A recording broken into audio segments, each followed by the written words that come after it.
So fantastic way in which Singapore managed to find themselves back into this game 1-1. At this point, it was there for the taking. Bennett had set up that equaliser, but he was culpable. His mistake there. This allows in Victor Kapenko. Then Lionel Lewis lets it in at his near post. Two mistakes, bad news. A weak attempt by Lionel Lewis to keep his near post covered, and unfortunately Singapore found themselves 2-1 down at that point.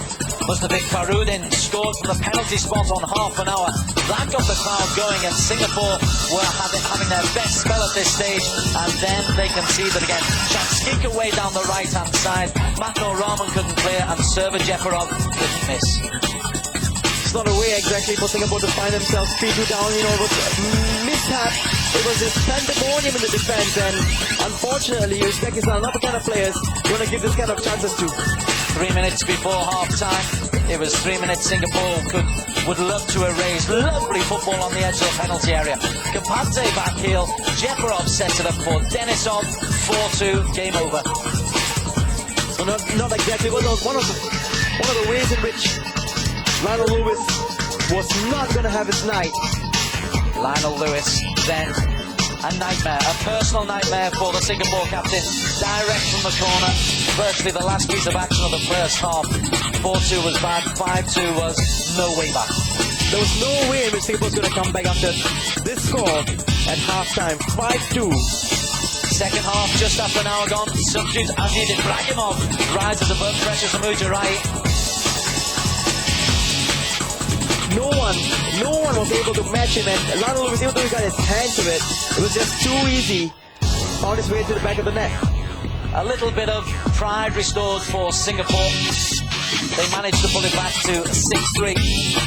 Substitute in the second half, Chuli came on, and he would rifle a shot against the crossbar, and John Wilkinson, the midfielder, slides it in, but it was only respect. Well, it was one consolation goal for Singapore in the second half, and well, that was it.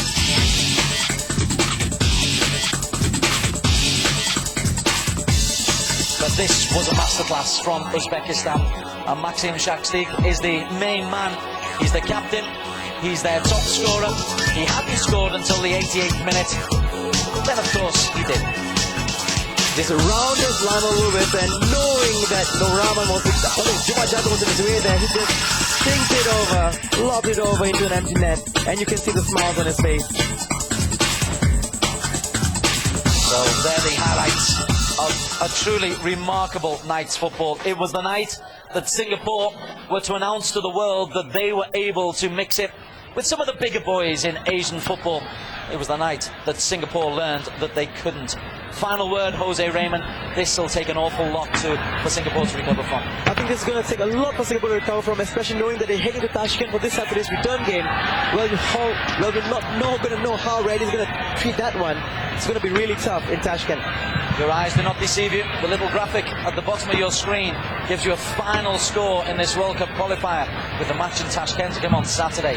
Singapore 3, Uzbekistan 7, from Jose Raymond and Des Kokil. It's been a pleasure bringing you this commentary.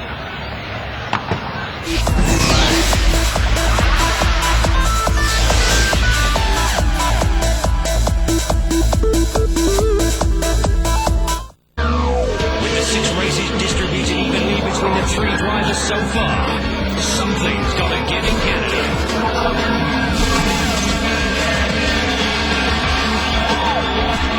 The only Formula One race in North America this year.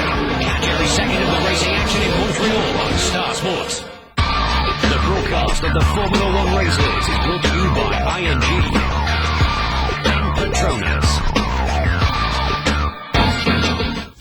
Some are born into greatness.